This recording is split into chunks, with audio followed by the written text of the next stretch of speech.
Hello everybody, welcome to another speedrun game against Vico Georgie 88, rated 1216. We're going to open up with e4. We don't get a King's Gambit as he plays a French defense.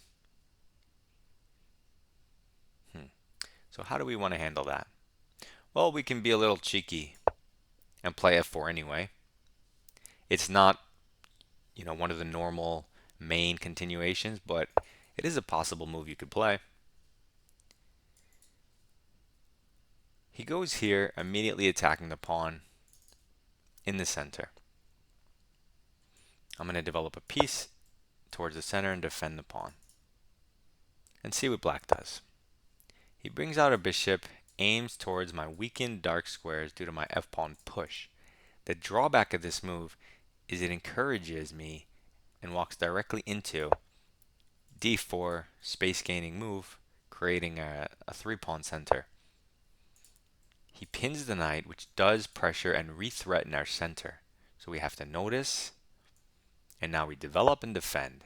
He's more than welcome to double our pawns. We don't mind that structure, as that doubled pawn supports our center, and we would have the bishop pair. He castles. We should develop a close quarter knight and prepare castling.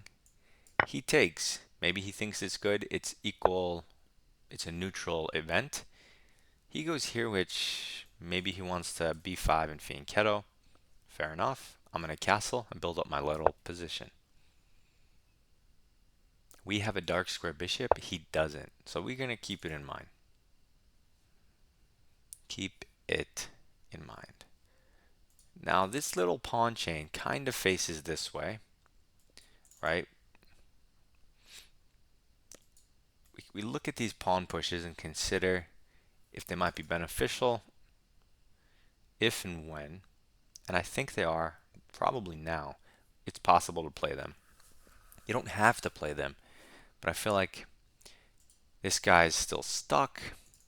He doesn't have a center. I think maybe now f5 or e5 would work kind of well.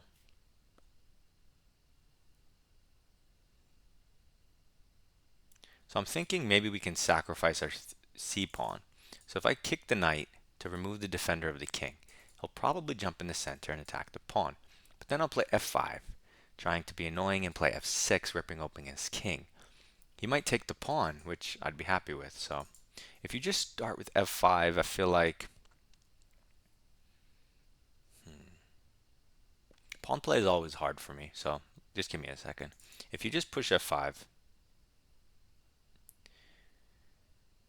I obviously don't mind him taking, but the thing is, I guess you could push after. But let's say he doesn't take and he stop our e5 somehow. He wouldn't want to do this, or would he? We would kick it here. I don't know. I'm going to go for the e5, f5 move order. Something about it feels more like he has less responses. And if nothing else, we're removing the defender and opening up our bishop. Even if you didn't want to sack your pawn and just play bishop d2, developing, defending, that's acceptable, right? You don't have to go crazy, but you can see where the whole point of this is so you can see where my mind is at. And not everyone plays the same. There's lots of players who only ever look at things like this and never consider moves like early f5. So depending on who you watch, you're going to get different play styles. It doesn't mean you need to do what they do. You don't need to play like me or anyone else. So anyway, he goes here. You could go here, but that's a little bit lame. If we go f5 and he takes and we go f6, I mean, that looks really not cool. It looks really cool.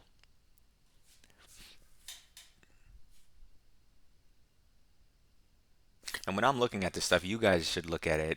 How does it look to you in your mind? Wait, do we have the Greek gift? Takes here, here. I totally forgot. Here. Wait, we could Greek gift him. Yeah. He's so on the wrong side of the board. I forgot all about this. We just opened up our bishop. The idea was this, but definitely just Greek gift him, and you win on the spot.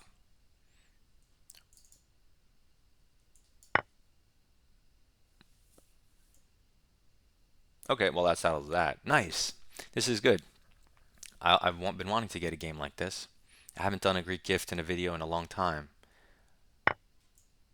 So here, he goes back, queen h5, threatens queen h7 checkmate. The one thing you have to check is if he can get a bishop or a queen to this diagonal. A lot of times people blunder like a queen will take a pawn here, redefend the h7 square, and they'll be like, oops, Greek gift doesn't work. I just lost the game. Or a bishop can get to f5 and they're like, oops, I just lost the game. But without that, f6 and f5, he didn't play it fast enough. So he's stuck. Even if he plays f6 or f5 now, he still gets mated. If he moves the rook, check, king here, check, king here. Oh, well, that's not gonna. We get the queen. Again, game 5. 5 games in a row, we get the queen. Okay, but at least it's not just an outright blunder of a queen, right? He purposely did it to avoid getting mated. It's conscious decision, but still, 5 games queen. So if we go closer to the king, it's possible. If he tries to run and we try to rook lift, he can't run. He would have to kick our queen with a knight. Is that even possible? He would have to get a knight here. We can always go g4 the second he tries that. My whole point is I want to get a queen to h6, a rook to h3, and just checkmate him. So let's do that. If he takes this pawn, he is severely going crazy.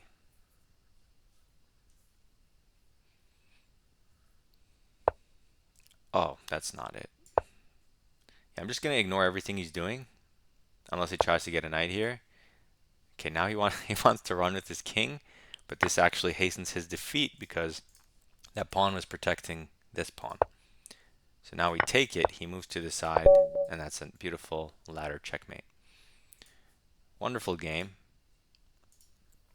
Showcasing a Greek gift, which I actually saw later than I should have. In any case, we found it. One inaccuracy, no big deal. Good, smooth game. Okay, so you're not going to see many people play f4 against the French. I think, does Lichess have names? Oh, I was going to say, I think it's the Le Bourdonnais variation of the French. So it does have a name. I don't know any theory with it though. So don't follow my move by move because I don't know the actual theory. I'm just kind of winging it based on principles and center.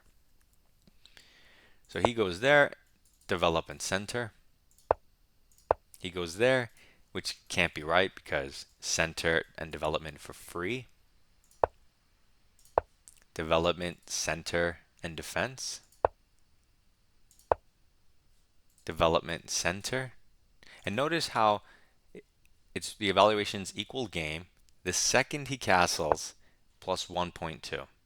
It's like the most natural move. They always tell you get your king to safety as fast as possible. But you see, because he gave up so much of the center, we can now just early attack him, and his king is vulnerable. So even though a computer can hold positions like this from black, you're making it practically difficult by, ceding the entire center to white. Anyway, he castles, development and center. He takes, but this isn't actually good. This doubling of the pawns isn't a big deal. He just weakened all of his dark squares. Like, what if I put my bishop here? How's he supposed to contest that ever? Right? He'll have to try to block it with pawns. So we're forcing his pawn structure, and we could just move our bishop somewhere else after that. Like, giving up your dark square bishop can't be that strong. Okay. Then he plays this random slow move, and it says boom, immediately losing on move 7 for black. Why? Because we immediately have the Greek gift. E5 immediately, Greek gifting. You don't need to castle. But I was in auto mode, right? I'm trying to just teach you guys principles, and that caused me to miss an immediate Greek gift.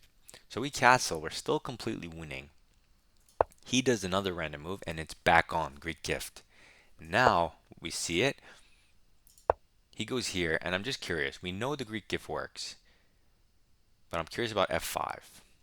So f5 is plus 3.2 in the top 3 moves. So Greek gift wins, number 1. c4. Okay, c4 you can always just throw in as a free move before you do any Greek gift. So it's that I'm not counting that move. And then f5. So f5 is kind of the second best idea. If I did play f5, so let's just make a random move to show you.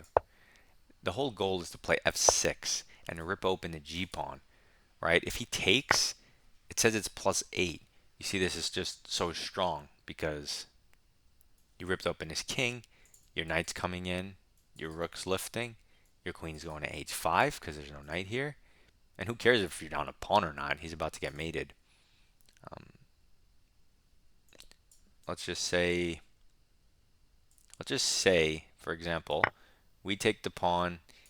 He even gets his queen in on the action, but now we get the knight in on the action with threats and queen h5 coming, and his queen is hit. So you can kind of see without even knowing the line how this would build up, and he's just gonna get crushed. That was the goal of f5, f6, and so by pushing f5, we're encouraging him to take. So because he doesn't want us to play f6, and then you get kind of a position like this where you're still aiming at his king. You're still going to go knight g5, and he still doesn't have any defenders. That's what I was aiming for at +4. Then we noticed Greek gift, so at +5. So we just do it.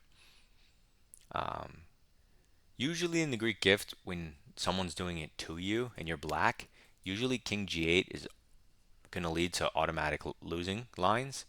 Usually your best response is walking your king up the board and hoping your opponent doesn't know about things like h4 and trying to survive. I know it looks weird and it may look more intuitive to hide your king, but hiding your king almost always leads to instant checkmate. Because once you blunder the Greek gift, you're kind of just going to lose anyway. So your best practical try would be king g6. It's just something to keep in mind if it happens to you. He goes back, queen h5. His best move is to take the knight, just to show you if he tries to run, you don't go queen h7. This is an attacking motif, an attacking chess chunk that you should know if you want to learn to attack better, which is the best way to play your games, I think. If you attack the king, he's going to run. If you give him the check, he hides. And now, yeah, you can grab a pawn, but then he can defend and not exactly mate. You don't really want to deal with that. Always remember, before h7 comes, take the f7 pawn. That way, when he runs with his king, there's going to be no f pawn. So when you take the g pawn in that same line, it's checkmate. So takes here, back, check, he goes back. Then h7, he runs. Then the back rank, he hides. Then you take the pawn. And because there's no f pawn, it's checkmate. So here, here, here, here, here, here, here, here, and boom. No f pawn in the way. So just do that. But he sacked his queen. So that's 5 games in a row. And queen h6 is just mate in 17, mate in 16, mate in 11. Okay, so we just found the best move. This is unstoppable. He can try to delay it by getting a knight here, but we can always preempt it with g4. It's no big deal. It's checkmate. This shows you the potential, not even only in the king's gambit, but the potential of the f pawn in attacking structures, period, and the f5 push. And you can utilize this in lots of different games and lots of different openings, so keep it in mind. It's harder maybe to understand because you're weakening your king as well, but just keep watching this speedrun and see what we do. Good luck in your chess. Goodbye.